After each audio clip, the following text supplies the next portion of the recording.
I know that He alone can satisfy. Just to know He's leading in my life is worth everything that I might sacrifice. Oh, I want Jesus more than anything. Take the fame that I might want, and all the things that seem so dear. I'd rather have Him than any praise that men may give to me. I want Him to have control and be the breath of life in me. I'd rather have Jesus, I'd rather have Him than anything. He had power without end. From the heavens He ruled the universe. Countless angels waited on His every call. But one day I saw Him all alone on a road to death and untold agony. Just for me He suffered. Oh, what a price to pay. Take the fame that I might want, and all the things that seem so dear. I'd rather have Him than any praise that men may give to me. I want Him to have control and be the breath of life in me. I'd rather have Jesus, I'd rather have Him than anything. As I go on through life with Him, there can be no other way. I want Jesus, I want Jesus. Oh, I want Jesus more than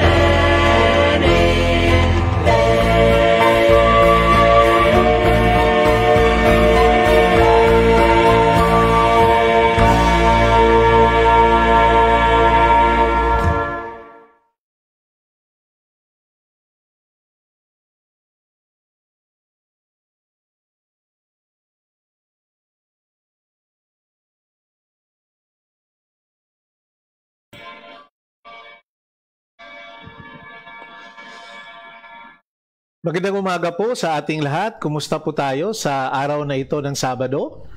At nagpapasalamat po tayo sa Panginoon at meron po tayong privilege na makipag-greet sa inyo po ng magandang umaga.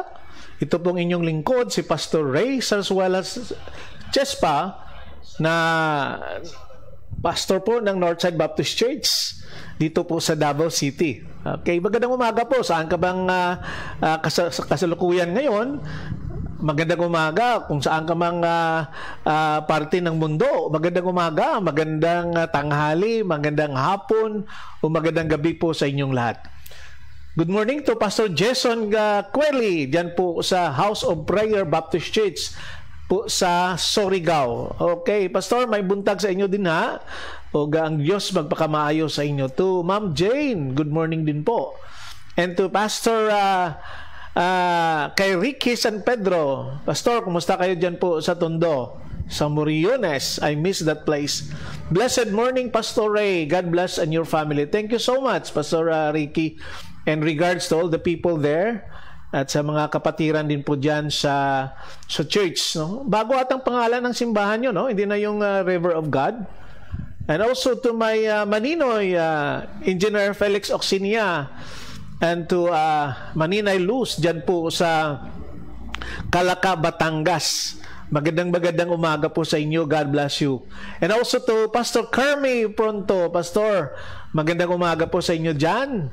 At salamat na naka-tune in ka, naka-comment ka po. At salamat, no? Dyan po sa Malaybalay, no? Sa Bethel Baptist Hospital. Magandang umaga po sa inyo. God bless you all there. And to all the Bukidnon brethren. And also to my friend, no, doon po sa Talakag Fundamental Baptist Church, sa kay Pastor Balsida, no, kay Brother kay Jigjig, no? And then to Dayan, I keep on praying for you, Day, praying that God will going to heal you. And also to Pastor Scotty and your family diyan po sa Talakag din, Hidalgo. Okay, magkasamang mga pamatanon na pastor, okay, sa tiguang na simbahan. What a privilege, di ba? Isang matandang simbahan, pero ang nagpapastor po mga batanon. Okay. And to Josefa Magbanwa, magandang umaga din po sa inyo dyan. O to Ma'am Jo Aswela, dira sa Bangkal. Mayong aga sa inyo dira, Ma'am Jo. Good morning din sa kay Pastor Joss. At sa mga brethren, no, na mga deaf dyan po. Lord willing, baka mamayang hapon makapunta ako dyan. Okay, so okay, Breakthrough in Christ na po ang new name ng church, Pastor. Wow, talagang nag-breakthrough, So maganda ang pangalan, no? Galing sa River of God. Ngayon Breakthrough na. Breakthrough in Christ. What a blessing. To Pastor Bong, pakiregards na lang po ako dyan, Brother Ricky. Yes, to Brother Ricardo Sumagang Poblador. Good morning, Pastor Ray. Always watching from Mangagoy, Bislig. Okay, greet us here from Mangagoy. Yes, good morning dyan sa inyo sa Mangagoy Fundamental Baptist Church. At kasama yung pastor dyan, si Pastor Kerwin Espero, and kay Ma'am Carol, and also sa kay Pastor Rinan din po. Okay, and all the brethren, God bless you all. O to Ma'am Jocelyn Magayon, na imbag na naagsapa nga bigat, King Kalakay. Okay. Naimbag mat nga bigat. Kada kayo di jay Panabo City. Nya. Bakit nga Juicy Magayon. Okay, good morning po sa inyo dyan. And thank you sa Waterheart. And may the blessing of the Lord and His greatness and His faithfulness could be seen in us. Okay? So that people around us could recognize the Lord Jesus Christ through our lives. Diba? Kasi nagme-mirror po yun eh. Diba? The righteousness of God was given to the Lord Jesus Christ and was given to us when Christ died on the cross because of our sins. And we are so thankful for that. Because without the shedding of blood, there is no cleansing, there is no shedding of blood. To Ma'am Josie. Okay, this coming Tuesday, I'll be there also. Okay, nabisita ko kay Pastor Janais dira sa iya. So, isang bagay na pasalamatan natin na in everything that we are troubling in this temporary world, we could see Jesus, we could recognize Him, and we could share it to others. Diba? You know what? Sharing the gospel is not really through my mouth, through mouth. Hindi lang po ganon, okay? Kahit po sa ating mga karakter, sa ating pong behavior, in our action, we could share God to the lost. Good morning to Ma'am Roslyn Bukirin Bagi dyan po sa Magsaysay. Humlan ba na ang inyo dira, Ma'am Rose? And all the brethren of Magsaysay Fundamental Baptist Church, maayong buntag sa inyo. Okay? Okay, looking forward. Pasnak na naman kahit isang lunch lang. Okay, good morning po sa inyo dyan sa Panabo Fundamental Baptist Church, kasama ang family, ang inyong pastor, si Pastor Janais, Sir Has, and to his family, sa kay Litlit and the 2 kids. Magandang umaga po sa inyo, and to Pastor Arvin also. Okay? So, what a blessing that we have Christ in us. No, balik tayo sa topic na yan. Maganda kasi ang topic na gano'n, di ba? Na yan ang dapat pwede ba gamitin yung word na kung mayroon po tayong ipanghambog, di ba? Ipagmayabang po natin na mayroon po tayong puso, mayroon po tayong Kristo, mayroon tayong Jesus sa buhay natin. At yan po ang ating i-pronounce, yan po ang ating i-declare, di ba? So, praying that God will always be with us because God is faithful. Okay? And we should stand firm on that solid rock because Jesus is with us. Okay? Yes, good morning to Ma'am Jocelyn Coniado Carreño Absidi. Magandang umaga po sa inyo dyan sa Compostela, Davao de Oro. Kasama si Pastor Gisette at ang inyong baby. Nakita ko yung na-post mo na picture ni Sasa na pumatong siya doon saka umiiyak. Kasi hindi na siya makababa. Okay. And that's what Christ wants us. The character of a baby. A character of a child. Di ba? Na talagang umiiyak ka because you want help. At ang bata po, hindi sila nahihiya na humingi ng tulong. Pero tayo minsan, mayroon tayong pride sa ating puso na ang hirap natin humingi ng tulong sa Panginoon because we think that the performance and everything in this world kaya po natin. Diyan po tayo nagkakamali. Diba? Kaya nga, we need to be wise as a serpent. Diba? We need to depend on God. That is why God created us. God saved us because He wants us to be dependent. Because we all know that He is our provider, He's our creator, diba? He's the one who guides us. Wow. Yun ang magandang pag may relasyon ka sa Panginoon na gano'n, diba? At makikita mo po yun. No? That in that situation, we could really recognize. At talagang, I don't know kung mag-backslide ka pa niyan, na makita mo on how faithful God sa buhay mo. Na minsan ikaw ang nagkukulang. Minsan ikaw ang nagpabaya ka sa relasyon mo sa Diyos. But at the end of the day, ang Panginoon pa rin po ang ating tagapagligtas. Siya pa rin po ang ating tawag nito. Siya pa rin po ang ating maasahan sa buhay. Yung mga tao na nagpromesa sa atin, wag mong asahan yan. Yes. Siguro lahat naman tayo naka-experience ng ganon. When somebody give a promises and those promises, sabi pa nga ni Sharon Cunita, were made to be broken. Wow. What a reminders. Promises were made to be broken. Bro, iba ang Panginoon. Diba? Iba ang Panginoon. When He do the promise, He fulfill it. And hindi nagdidepende yung promesa ng Panginoon sa atin. It's not depending on how faithful you are. Not depending on how close you are. Because that is already the nature ng Panginoon. O to Brother Tong, Delcano, dira sa Kirayan, maayong aga dira sa inyo, upod sa imong pamilya.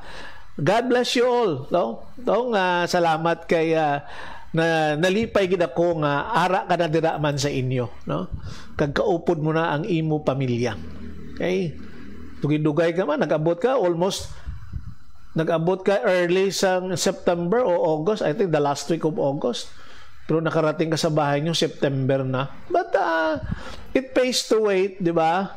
At it shows our character naman. Itong waiting na ito, dyan po tayo ma-test ang ating tawag nito, ang ating buhay. On how we experience those crises in life, and that makes a good person we are inside. Okay? So, sana po, pagtuunan natin ng pansin ang mga bagay po na yan.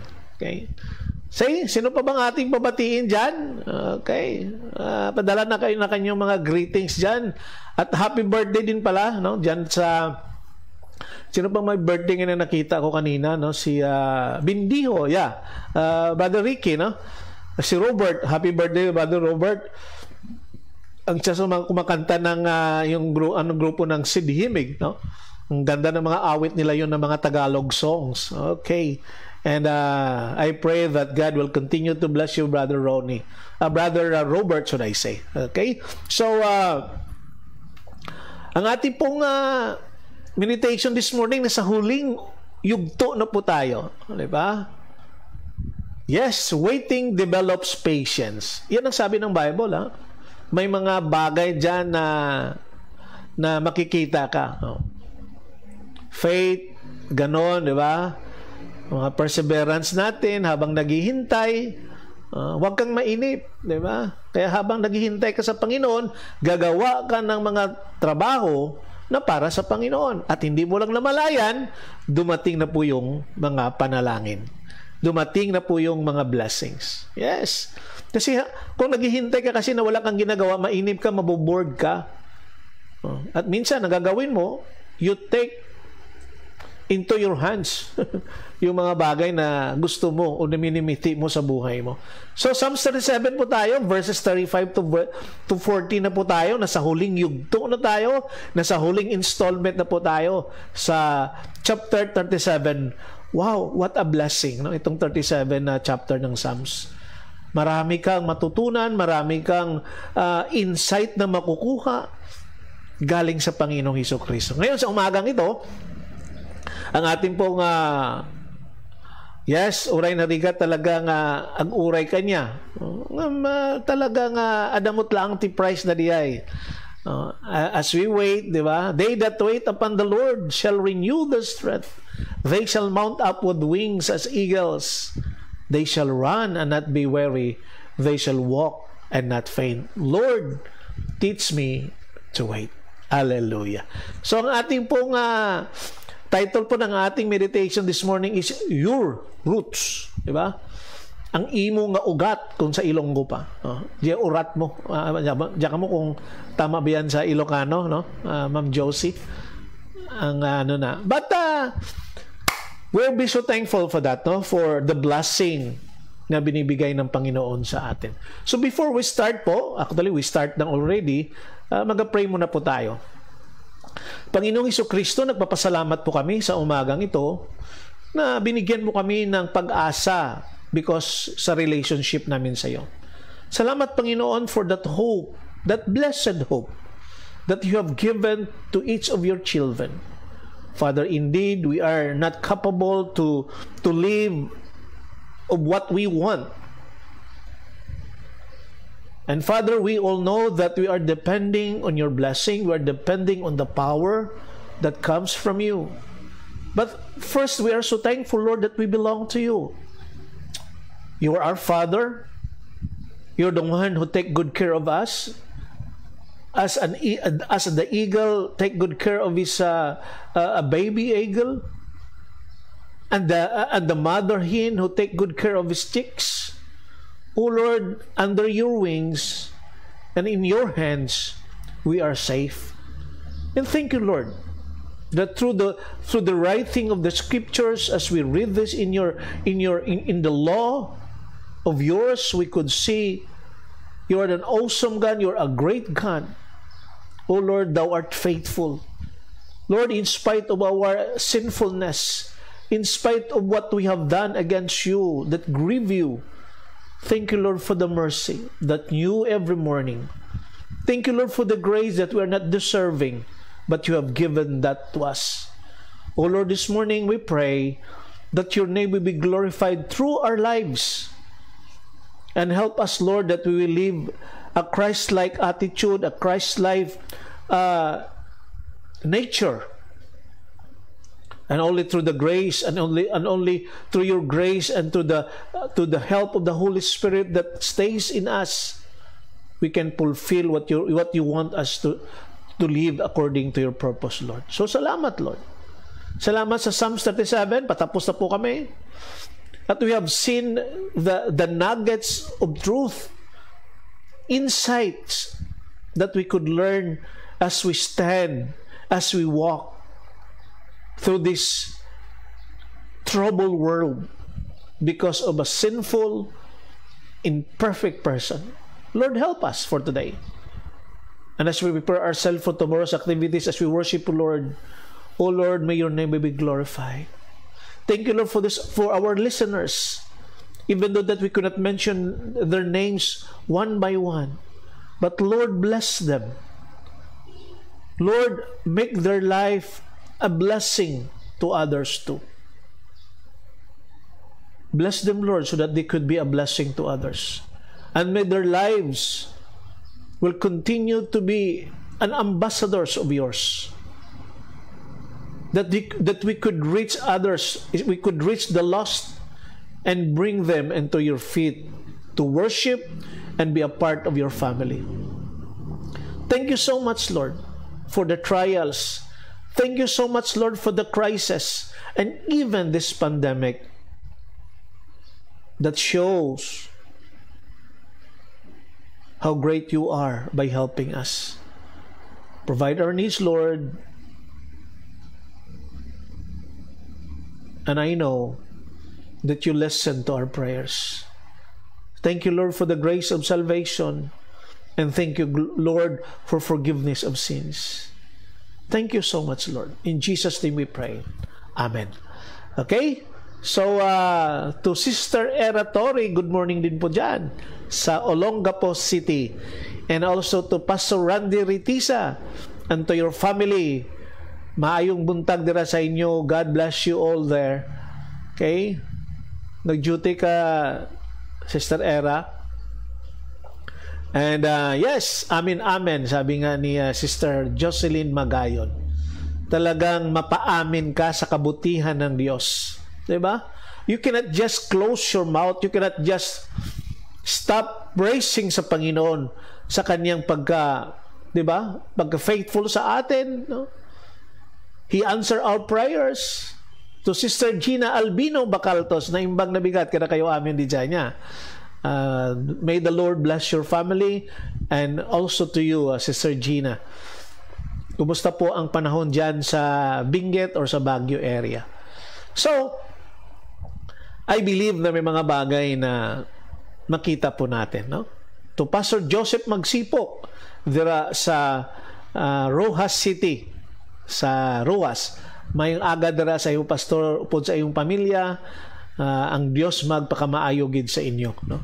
Kag sa ministry kag ginasalig sa aton, no? Sang Ginoo. So bukas second Sunday na po, no? September 13. At malapit na po nating matapos ang kalagitnaan or ang half ng month of September. Maganda na rin ang sabi nga nila, ang Pilipinas ang pinakamahabang holiday season o sa Christmas season kasi pag patong pa lang ng September may pakanta na tayo, no? Di ba? Yun ang maganda sa mga Pilipino. Kaya sabi nila puso, okay. Sabi nila dapat may utak din. At the best, mayroon kang relasyon sa Panginoon, di ba? Yes. Oh, my parents are listening too. Thanks. Nice sunny morning here po. Oh, thank you so much, brother, Sister Gina. Okay. Yes, Pastor Joseph, thank you so much. And I'm also listening sa imong program, sa imong live. So, ano ba bang kulang sa atin, di ba? Minsan, God send problems. He allowed Satan to test our faith. Diyan po makikita kung talagang anong meron tayong relasyon sa Panginoon. Like Job, di ba? Sabi ni Satanas, si Job nanging okay yan. He keep on praising, he keep on praying because of the blessing. Di ba? No, for me, it's not the blessing that matters. It is really the giver of that blessing. Yun naman talaga di ba?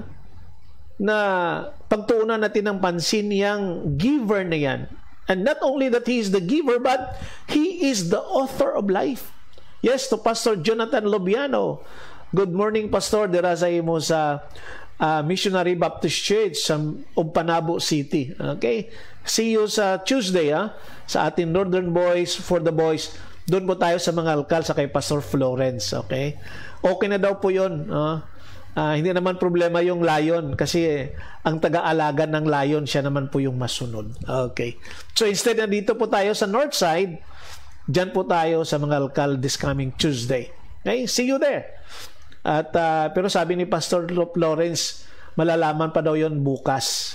Okay. Sabi ko, wag problema. Ang magluluto, mayroong taga Carmen Grace Baptist Mission na marunong magluto. Okay? So, God bless you, di ba? To Pastor Jonathan Dapar. Kumusta ang ating swimming kahapon, Ihado? Wow. You celebrated your birthday with the family. Praise God for that. Okay? To Pastor Richard Gomez. Pastor Richard Santonia pala. Okay? Nagkamali. Slip of the tongue. Okay. Good morning, Labs. Pastor Janais, Pastor Singson, and Pastor Tolentino, di ba? At ang taga Santo Tomas din yan sa New Katipunan, Pastor Ruiz, good morning. To Pastor Ritisa, di ba? Okay, so tuloy-tuloy na po tayo, ha? Medyo madaldal tayo ngayon at medyo ikaw magluto, doy. Dala ka lulutuon po, no? Di man na pwedeng hindi ka magdala og lulutuon. Dito lang nato lutuon. 8:22 na, because after nito, sundin ko po yung aking apo. Excited kami na dito ang aming apo. Okay. So, punta na tayo sa ating meditation this morning. At, ano ba, no? Saglit, no? I-prepare natin to. Okay. So, you know what? As David is near to finish Psalms 37, he described two different kinds of people. Yung patapos na ang, kung nababasa mo yung Psalms 37, what a blessing. Basahin ko nga ito, no? Hindi ko pala nabasa ito eh. So, Psalms 37, verses 35 to verse 40. Okay, basahin ko para sa inyo ito. In sa King James Version, I have seen the wicked in great power and spreading himself like a green bay tree. Yet he passed away. And lo, he was not. Yes, I sought him, but he could not be found. Verse 37, mark the perfect man, and behold the upright, for the end of the man is peace. But the transgressor shall be destroyed together. The end of the wicked shall be cut off. But the salvation of the righteous is of the Lord. He is their strength in the time of trouble. And verse 40, and the Lord shall help them and deliver them. He shall deliver them from the wicked and save them because they trust in Him. Okay? Ilang plural doon na them, no? Ang ginamit dito sa verse 40. The Lord shall help them, deliver them. He shall deliver them from the wicked and save them. Yan. Wow. Isang mapalang ano to na sinasabi ng Psalmist dito, di ba? So as David finished Psalms 37, he described two different kind of people, sabi ko kanina. And what happened to them? Nakita naman natin doon ba, di ba? Kung ano yung mga tao na yun. The first is, he described the powerful. Sabi ng verses 35 and 36, I have seen the wicked in great power and spreading himself like a native green tree. Yet he passed away, and behold, he was no more. Indeed, I sought him, but he could not be found. You know what? The powerful are rooted in this world. Diba? Sabi nga nila, pag mayroon kang, ano ba yun, 3 P? Power, position, ano pa yung isa? Power, position, no? Yan ang ano doon.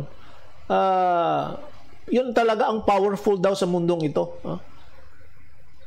So the powerful are rooted in this world. They are like a tree that looks strong and stable. Pag tingnan mo yung malaking puno, akala mo talaga matibay. Meron kaming puno yan dito, ang laki. Pero you know what? Delikado kasi marupok na kahoy. Pero ang pagtingin natin sa mga powerful palang ganun, di ba? Pero deep inside makikita mo that they're also weak. So one day, strong. Sa isang araw na darating yung pinakamalakas at talagang pinakamalakas na hangin o bagyo, it will blows the tree over. Talaga. So it is then that cut up for kindling and is gone. Diba? Pag malaking puno, nabubuwal siya sa malakas na hangin, puputulin siya, and then they're gone.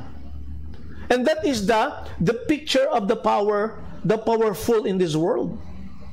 So the most important part of the tree is the root system. Ang root talaga, di ba? Kaya nga daw yung niyog daw matagal mo talagang mabuwal ang niyog because malalim po yung roots noon. Di ba? Mahirapan. So, if you are rooted in this world, you have no security. For everything here is temporary. Totoo po yun. Kahit ano pa karaming pera mo sa bangko, pag mamatay ka, kahit isang sentabo, wala kang madala. Natutuwa yung naiiwan, sila ang gagasto noon. Di ba? Matayo ka ng magandang bahay. Parang buong mong lakas mo ginamit sa bahay mo, sa mga sasakyan mo. Ba't nang namatay ka, ang naiiwan, sila po yung nasasabi ng buko ng Ecclesiastes, we toil, we work all the day long to have beautiful house, di ba? Business, magarang sasakyan, but when death comes, walang isa doon na madala mo. At ang naiwan, sila ang gumagamit. Minsan, yun pa ang dahilan na mag-away-away ang pamilya because of that wealth. So, if you are rooted in this world, kapatid, you have no security. For everything in this world is temporary. But if you are rooted in the Lord Jesus Christ, you have the permanence of eternity upon your life. What a blessing. Diba? Importante na rooted tayo sa Panginoong Jesucristo. Because yan po ang hindi temporary. That is permanent. And it goes to eternity. So don't jealous to the powerful of this world. Those whose names are well known abroad, well known around the world. Don't be jealous. Don't worry about what happens to this crowd. God tell us what happened. Sabi ng 1 John chapter 2 verse 17, they could not be found. Itong mga powerful na ito. They're gone. Katulad doon sa isang puno na sinasabi sa verses 35 and 36, that when the storm, the powerful storm will arrive, it will be blown up, and then it will be cut, and then it vanishes away. Yung pinakamalaking puno na nakita mo sa buhay mo, sa tabi ng bahay mo, wala na ngayon. That's how the power of this world. So if you are rooted on this world, sabi ko kanina, there is no security because everything is temporary. But if you put your trust, if you put your life to the most powerful God and put your root on Him, then it will be for eternity. So sabi ko nga na sa 1 John chapter 2 verse 17, they could not be found, they are gone, but he who does the will of God abides forever. What a blessing. What a word. Hallelujah. That's why it's important to live for the Lord today. Importante po yun. No? To Sir Clyde John Bravo, magandang umaga po, sir. Okay? Sa taga-Himamaylan, Kabangkalan, upod ang imong pamilya. Salamat sa imong pag-agi.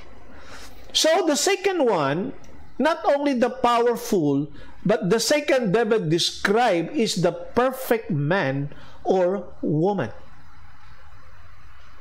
Sabi sa verse 37, mark the blameless man and observe the upright, for the future of that man is peace. Okay? When we talk about the future of the powerful person in this world is destruction.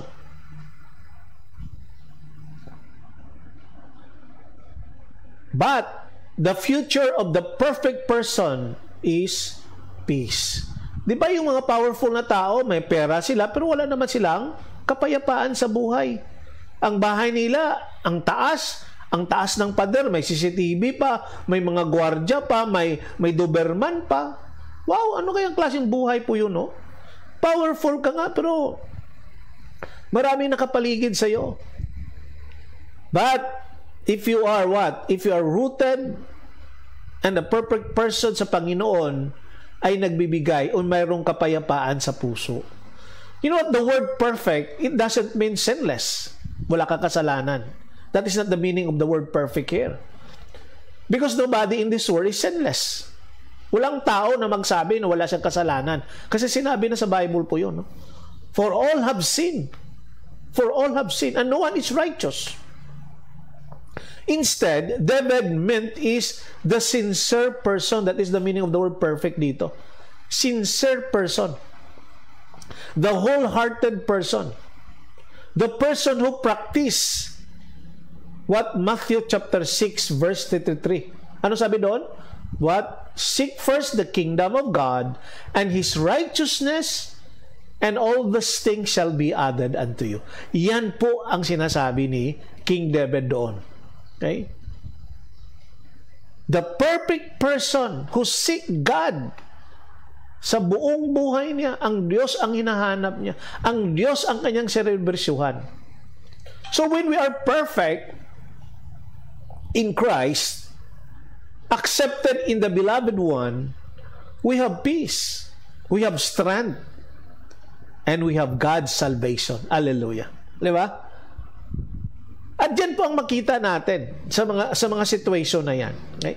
So, when we are perfect in Christ, accepted in the beloved one, we have peace, we have strength, and we have God's salvation. And sabi nga sa verses 40, which is the last verse, and the Lord shall help them and deliver them. He shall deliver them from the wicked and save them because they trust in Him. See the blessing? See the promise na sinasabi sa verse 40 sa Psalm 37? Today, don't walk by sight, looking at the native green tree. Walk by faith. Be perfect in the Lord. Sabi ko kanina, yung perfect dyan, hindi at sinless, but wholehearted heart. Diba? Yan ang bining ng doon. That who practice righteousness. So be perfect in the Lord, and He will bless you. That is not my promise. I'm just reading it for you. It was the promise that God has given to you. Good morning to Pastor Jonathan Rebilla Dapar. Ninagreet na kita ganiha ihado. Kabalo ko nga gikapoy ka pa sa langoy-langoy gahapon. So our spiritual root system is important to our spiritual well-being. Okay?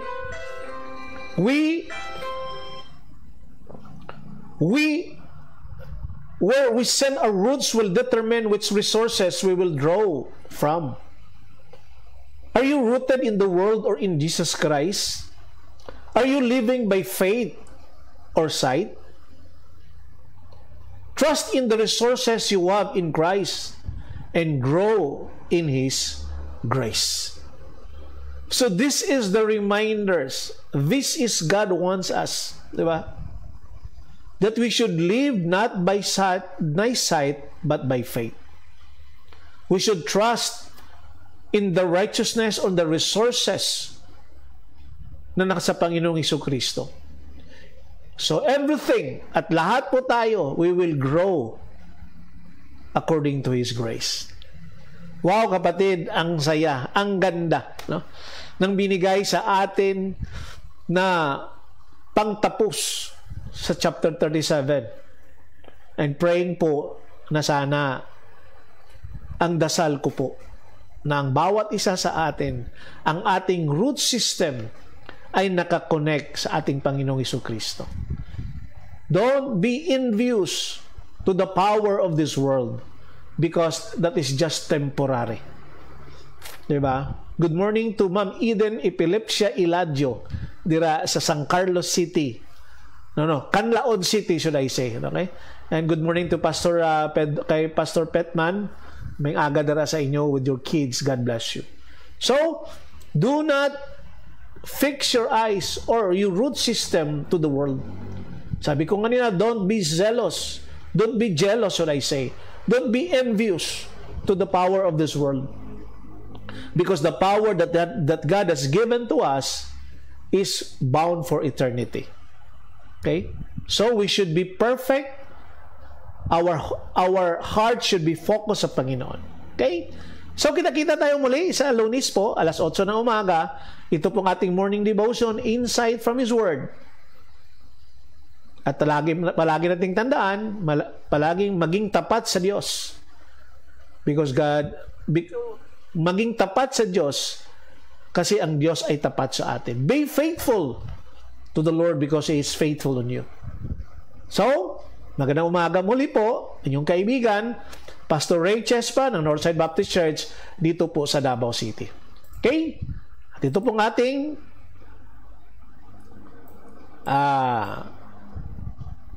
awitin sa umagang ito.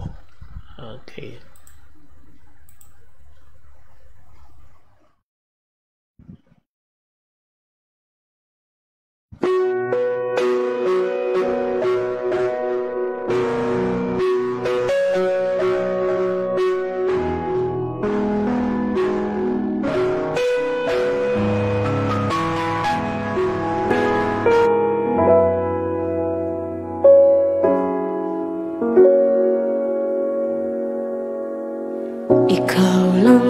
pag-asa ko, tanging ikaw ang buhay ko, Jesus.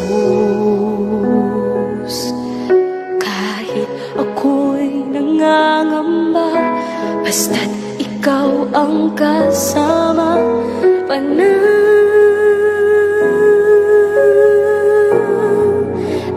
na.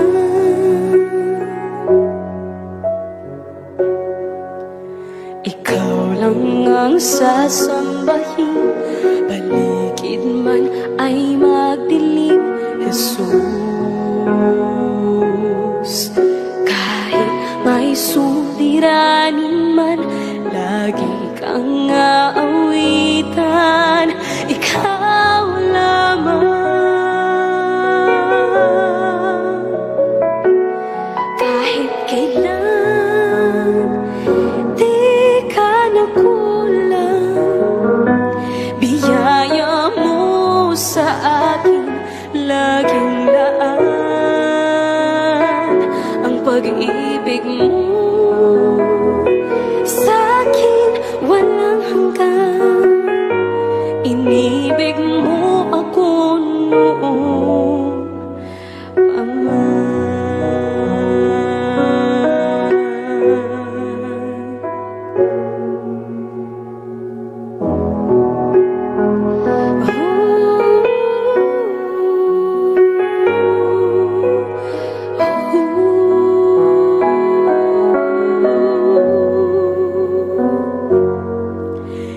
Ikaw lang ang sasambahin, paligid man ay magdilim, Jesus. Kahit may suliranin man, lagi kang aawitan, ikaw lamang. Kahit kailan di ka nagkulang, biyaya mo sa akin laging laan. Ang pag-ibig mo sa'kin walang hanggan, inibig mo ako noon pa man. Panginoon, dakila ka tapat sa dalangin ko.